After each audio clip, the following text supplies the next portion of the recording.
자, 먼저 산업기사에서 나올 수 있는 문제의 유형, 그리고 기사에서 나올 수 있는 문제의 유형에 대해서 제가 한번 구분을 해보았습니다.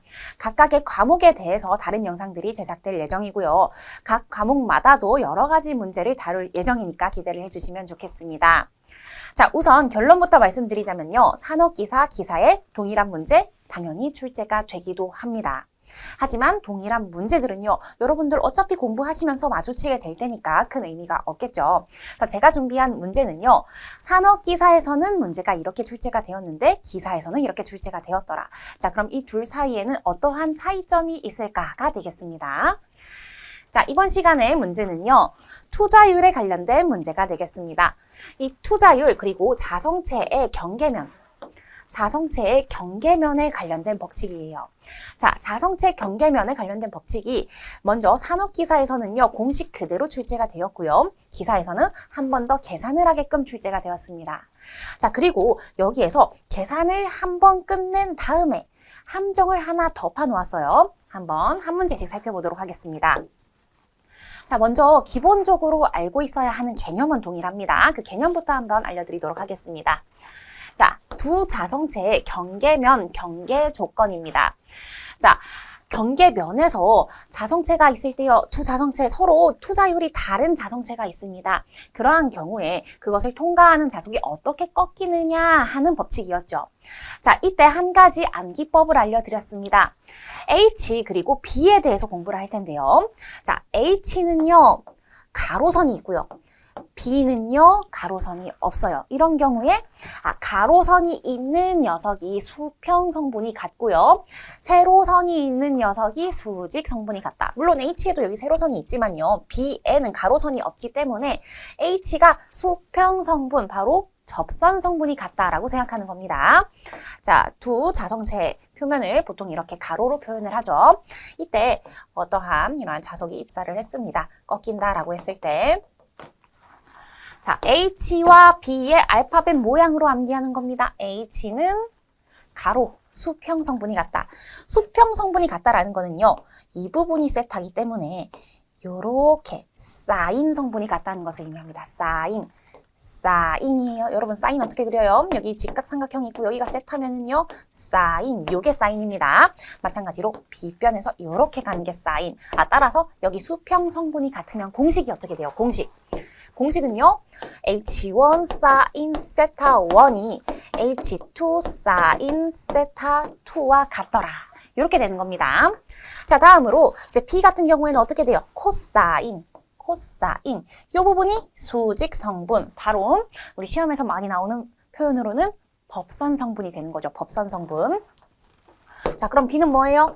코사인 성분이 같더라. B1 코사인 세타 1은 B2 코사인 세타 2더라. 자, 그럼 여기에서 최종적으로 이 탄젠트식을 끌어내려면 어떻게 해야 될까요?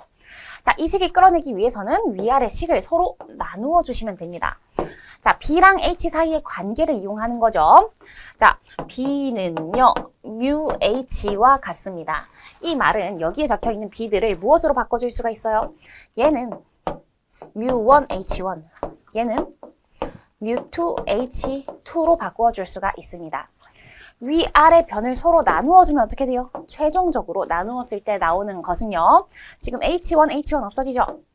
mu1 분의 코사인 분의 사인이 뭐예요? 코사인 세타 분의 사인 세타는요, 탄젠트 세타가 되겠습니다. 탄젠트 세타. 자, 그러면은 코사인 분의 사인이 탄젠트 세타 1이 되는 거죠. 자, 마찬가지 우변도 동일합니다. mu2 탄젠트 세타 2가 되어서요. 우리 최종적으로 알고 싶은 답안에는 mu2 분의 mu1이 되어 있죠. mu2 분의 mu1으로 고쳐주면 됩니다. 자, mu2 분의 mu1으로 고쳐주면 여기 둘이 서로 자리를 바꿔주면 되겠죠. 탄젠트 세타 2 분의 탄젠트 세타 1이 돼요. 자, 요거랑 똑같은 거 골라주시면 되겠습니다. 정답은 3번이 되겠네요. 자, 요게 조금 복잡하다라고 느끼실 수도 있지만 우리는 결국 뭐다? 이거를 외운다. 이거를 외우시면 됩니다. 같은 방향에 있는 숫자끼리 똑같아야 되는 거예요. 1 분자끼리 똑같고 2 분모끼리 똑같으면 됩니다. 그런데 이때는 탄젠트여야 된다. 사인 아니고 코사인 아니고 탄젠트가 되겠습니다. 자, 그래서 산업기사 문제는요, 결론만 이야기하자면은 요거 암기하면은 끝나는 문제가 되겠습니다. 자, 그리고 바로 다음 기사 문제로 넘어가겠습니다. 자, 기사 문제에서는요, 방금 나왔던 공식을 그대로 사용할 겁니다. 한번 적어줄게요. 뮤2분의 뮤1은 탄젠트 세타 2 분의 탄젠트 세타 1이다. 이 공식 사용할 거예요. 자, 이때 각각의 비투자율에 대해서 나와 있습니다. 결국 뮤는 없어지니까요. 대입만 해주면은 요거의 값 자체가 1000분의 500이 되겠습니다. 1000분의 500은 얼마예요? 2분의 1이에요. 2분의 1. 자, 그런데 매질2에서 경계면에 대해서 45도 각도로 자기가 입사한다. 라는 거는요. 세타2가 45도라는 것과 같나요?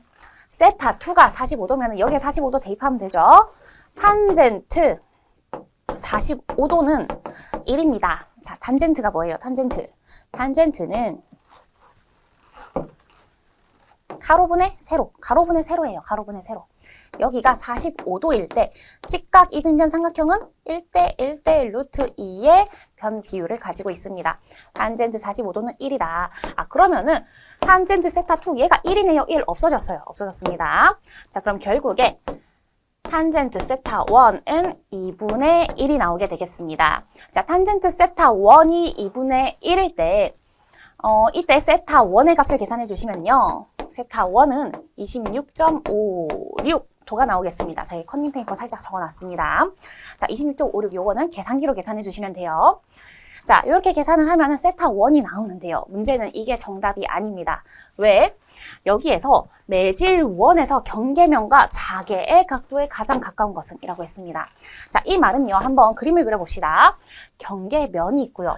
경계면에 이렇게 자개가 입사를 했습니다. 자기가 입사를 했을 때 우리가 알고 있는 이 세타는요. 여기예요. 여기. 그런데 문제에서 뭐라고 했어요? 매질 1에서 경계면과 자개의 각도. 경계면과 자개의 각도는 여기입니다. 여기. 자, 그러면 우리가 알고 싶은 각도는 결국에 90도에서 이 방금 계산한 세타 1을 빼줘야 되는 거예요. 이 세타 1 그대로 해서 26.5니까 대충 30에 가깝다 이러면 틀리는 겁니다. 자, 한 번 더 꼬아서 문제를 냈어요. 26.56을 여기 대입해서 90 빼기 26.56을 하면은 63.44 정도가 나오게 되겠습니다. 63에 가까운 거 60도를 정답으로 체크해 주시면 되는 거예요. 자, 어떠한 차이점이 있는지 느껴지시나요? 물론 이것이 100% 기사 문제가 더 어렵다라고 말씀드릴 수는 없습니다. 산업기사에서 오히려 조금 더 어렵게 나오는 문제들도 있어요. 그런 문제들도 이제 이번 시리즈에서 다뤄드리도록 하겠습니다. 이번 문제, 그러니까 이러한 자개에 관련된 이 문제에서는 이런 식으로 기사에서 조금 더 어렵게 출제가 될 수가 있겠구나. 산업기사를 공부하시는 분들도 이 문제는 한번 계산을 해보시면 좋을 것 같습니다. 자, 이 문제는 특히 어려웠어요. 마지막에 한 번 더 함정을 파놓았기 때문에 여기에서 틀리신 분들도 굉장히 많을 거라고 생각합니다. 자, 그래서 이번 문제는 정답이 3번이었습니다. 자, 전기 산업기사 그리고 기사에서 나온 문제들이 이번에는 크게 다르지는 않습니다. 자, 전기 산업기사에서는요, 전기력선의 방정식을 골라라 하는 문제가 나왔고요. 기사에서는 전기력선의 방정식과 동시에 등전위선의 반지름까지 물어봤습니다. 하나를 추가로 물어본 건데요. 난이도 차이가 크게 있다라고 보여지지는 않고요. 자, 이번 시간에는 전기력선의 방정식 쉽게 푸는 방법을 알려드리겠습니다. 자, 전기력선의 방정식이다 라고 하면은 이제 정석적으로는 적분을 해서 풀이를 해주셔야 됩니다. 하지만 우리 CBT 시험 가가지고 앉아가지고 적분하고 이렇게 앉아 있으면은 너무 힘들겠죠? 자, 적분하지 마시고요. 단순히 대입해서 문제를 풀어주시면 되겠습니다. 자, 기사 문제 먼저 살펴보도록 할게요. 자, 기사 문제 보시면은 점 3,4가 주어져 있습니다. 이런 경우에는요, 이 전기력선의 방정식이 일단은 이 점을 지나야 하겠습니다. x 자리에다가 3 그리고 y 자리에다가 4를 대입해주면 된다는 이야기예요. 자, 이렇게 점이 주어져 있으면 앞자리가 x좌표, 뒷자리가 y좌표입니다. 자, x는 3, y는 4를 넣어줌으로써 이 중에서 일단 정답이 될 가능성이 없는 애들을 걸러내는 거예요. 자, 넣어보겠습니다. 1번 문제에서는, 1번 보기에서는 y에다가 4, 그리고 x에다가 3을 넣어주시면은, 등식이 성립하지 않죠? 얘는 일단 패스. 얘는 정답이 될 수가 없습니다. 자, 다음 2번에서는요. y 자리에다가 4, x 자리에다가 3을 넣어주시면은 3, 3 서로 없어지니까 등식이 성립했습니다.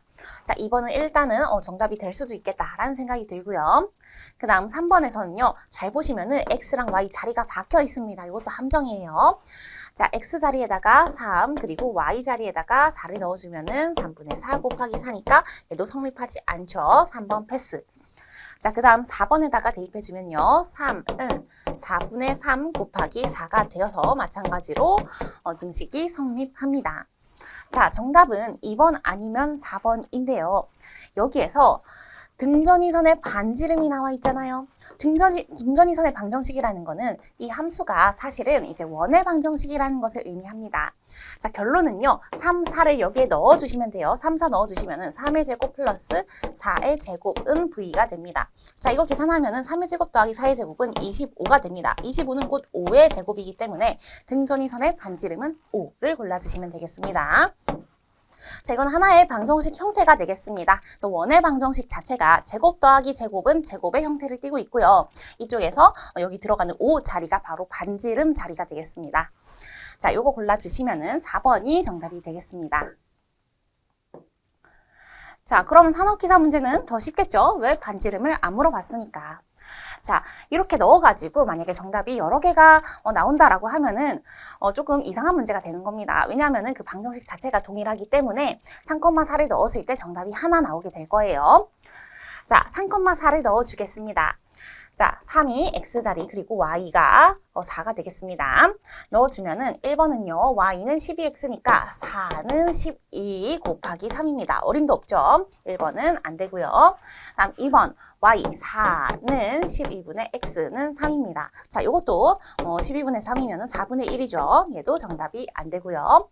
다음 3번 y가 4. 그리고 x가 3분의 12 하면은 여기에서 4가 성립이 되네요. 3번이 정답이 되겠습니다. 저희가 정답일 수 있는 방정식이 되고요. 다음 여기에도 넣어주시면은 y는 4, x 자리에다가 3을 넣어주면 4분의 3 곱하기 3이 되어서 등식이 성립하지 않겠습니다. 자, 이번에 제가 가지고 온 주제는요. 바로 공극 문제가 되겠습니다. 어쩌면은 꽈락만 면하자라는 생각을 가지고 있는 사람들이 많은 전기자기학 과목의 특성상 이런 공극 문제는 그냥 패스하시는 분들이 많을 것 같은데요. 그럼에도 불구하고 꾸준히 출제가 되고 있기 때문에 포기하지 않고 스스로 한 번씩 연습을 해보셨으면 좋겠습니다. 손으로 직접 써가면서 풀어보시면은 그 이후에 비슷한 문제가 나왔을 때 그렇게 어렵지 않다라는 것을 느낄 수 있을 거예요. 자, 이번에는요. 전기기사, 산업기사 어느 한쪽이 더 어렵고 쉽다라고 말하기는 어렵습니다. 그래서 조금 유형이 다르기 때문에 기사 문제, 산업기사 문제 각각을 살펴보도록 하겠습니다. 자, 기사 문제 먼저 살펴보도록 하겠습니다. 코일로 감겨진 환상 자기회로에서 철심의 투자율을 μ라고 하고요. 자기회로의 길이를 L이라고 할 때 그 자기회로의 일부에 미소 공극을 만들면은 회로의 자기 저항은 이전에 약 몇 배 정도 되는가? 라고 물어보는 문제인데요. 사실상 이 문제도 하나의 유형이기 때문에 답을 그냥 암기하셔도 되기는 합니다. 자, 지금 보시면은 여기에서는 1번이 정답이 되는데요. 가끔씩 여기에 나오는 이러한 변수들이 다르게 주어지는 경우가 있습니다. 그래서 단순 암기보다는 한 번쯤은 이해를 해보시면 좋아요.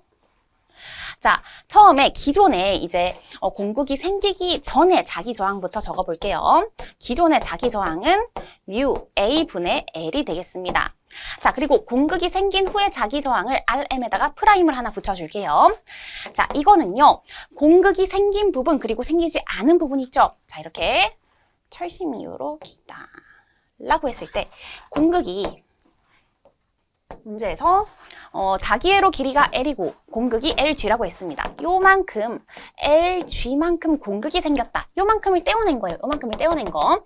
자, 그러면은 나머지에 요만큼의 자기 저항 값에다가 공극 부분의 자기 저항을 더해주시면 되는 거죠.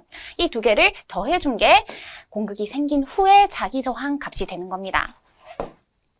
자, 그럼 공극 부분은요. 아무것도 없습니다. 공기이기 때문에 투자율에 μ0를 넣어주셔야 돼요. 공기 중에 진공 중의 투자율이라는 뜻이죠. μ0 A분의 L 자리에는 뭘 넣어야 될까요? LG를 넣어야죠. 공극의 길이가 LG이기 때문에. 자, 그럼 여기 더하기.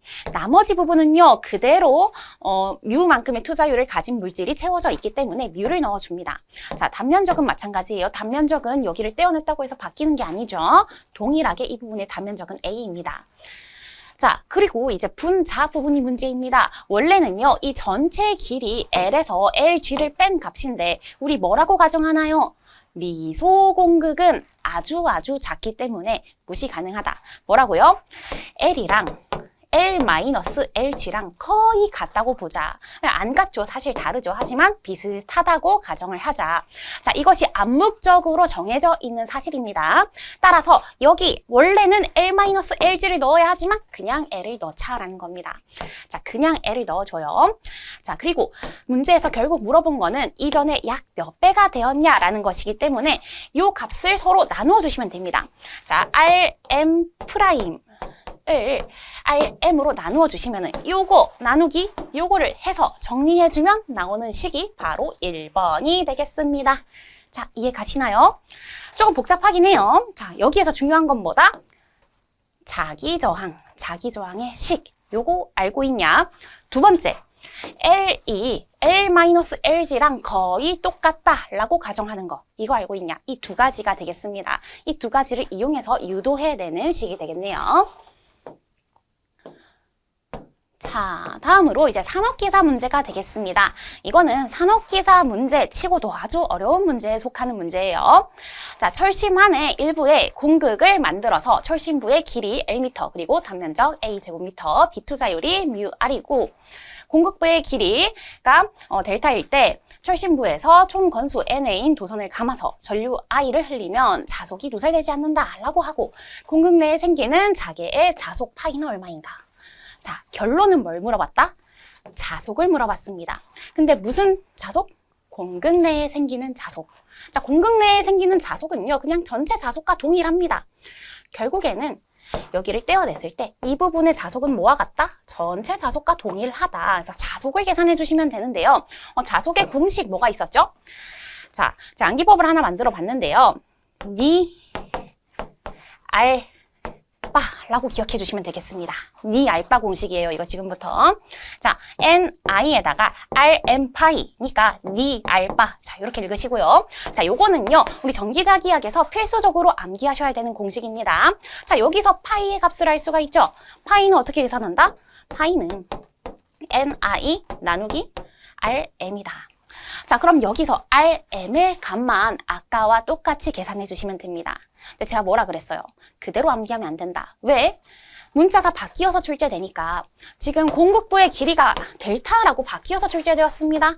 이 부분의 길이가 뭐라고요? 델타라고 했습니다. 자, 그래서 우리가 요거를 적어줄 때 아까 그 식에서 공극부의 길이 LG가 델타로 바뀐 식을 대입해 주셔야 돼요. 넣어줄게요. 자, 먼저 공극부는요, 뮤 제로 A분의 뭐라고요? 델타. 이번엔 델타 넣어야 된다. 델타 플러스 그 다음 공극부가 아닌 부분은요, 뮤 A분의 L 동일하고요. 다음 이것분의 NI가 되겠습니다. 자, 요거 분모분자 통분해서 정리해 주시면은 여기서 3번이 나오겠습니다. 자, 이 문제는요, 문자가 복잡합니다. 문자가 복잡하기 때문에 더더욱 어렵게 느껴지는 거고요. 하지만 우리가 알아야 하는 지식은 바로 이것이 되는 거예요. 니 알바 공식 요거 하나 알고 있으면 되는 문제였습니다. 자, 이 문제는요. 산업기사 공부하시는 분들 기준으로는 아주 어려운 문제에 속합니다. 따라서 이런 유튜브 영상을 통해서 다시 한번 학습할 수 있는 기회가 되셨으면 좋겠습니다. 자, 이번 시간에 풀어볼 문제는요, 바로 경계조건에 관련된 문제가 되겠습니다.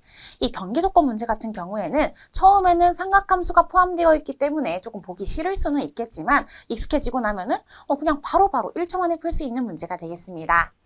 자, 먼저 산업기사 문제부터 살펴보도록 하겠습니다. 투자율이 각각 μ1, μ2인 두 자성체의 경계면에서 자기력선의 굴절의 법칙을 나타낸 식은, 자, 이거는요, 자성체에 관해서 단순 공식을 물어보는 문제가 되겠고요. 그 다음 기사 문제를 보시면요, 나일론이라는 매질이 주어져 있습니다. 그래서 이때 각도가 주어져 있고 나머지 한쪽의 각도를 계산하는 문제가 되겠네요. 자, 그래서 요거는 한 번 더 계산을 해야 되는 문제이지만 사실상 이 삼각함수 자체만 넘겨주면 되는 것이기 때문에 약간의 복잡한 계산은 아니게 되겠습니다. 자, 물론 산업기사에서도 제가 이번에 고른 문제는 이 문제이긴 하지만 이러한 계산 문제 충분히 출제되고 있습니다. 따라서 서로 어떠한 문제를 어떻게 풀어야 되는지 살펴보면 좋을 것 같습니다. 자, 먼저 산업기사 문제가 되겠습니다. 자성체와 관련된 경계 조건 문제가 되겠네요.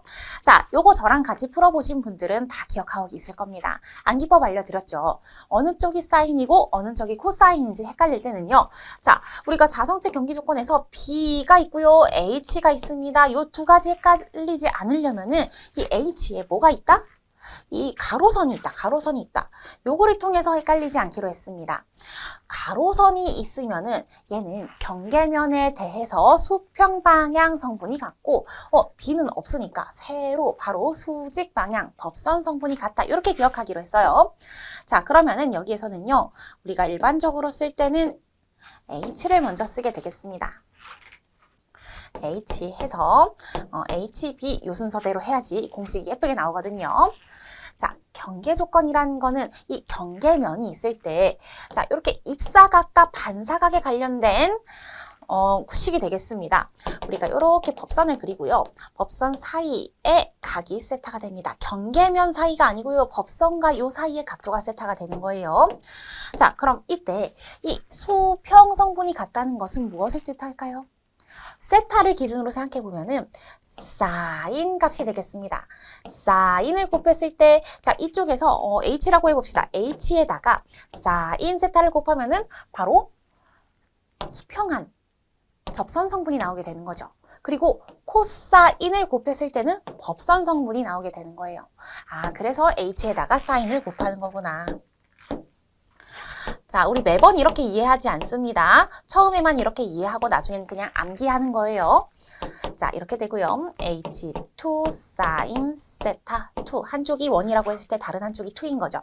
자, B도 마찬가지로 얘는 코사인인 거죠. 왜? 얘는 접선이 아니라 법선 성분이 똑같은 거니까.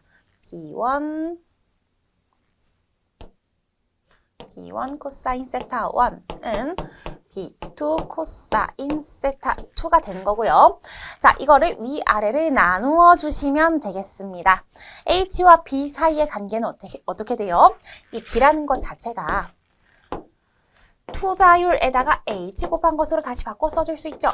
B2도 마찬가지. mu2 H2입니다. H 없어지고 H 없어지면은 mu1, mu2가 되는 거니까 요거랑 똑같은 식 골라주시면 돼요. 코사인분의 사인은요.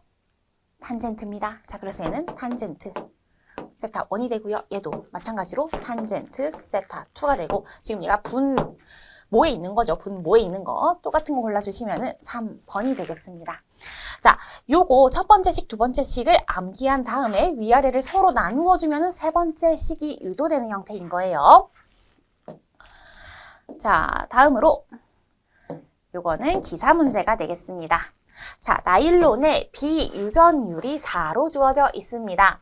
그리고 매질 2번은요, 진공 상태래요. 이쪽은 진공. 그리고 이 위쪽은요, 비유전율이 4다. 자, 전성 밀도 T가 경계면에서 각각 세타 1, 세타 2의 각을 이룰 때 세타 2는 30도다. 이때 세타 1의 값을 물어봤습니다. 자, 그러면은 지금 매질 2쪽이 주어져 있는 거죠. 여기가 30도다라고 주어져 있는 거예요.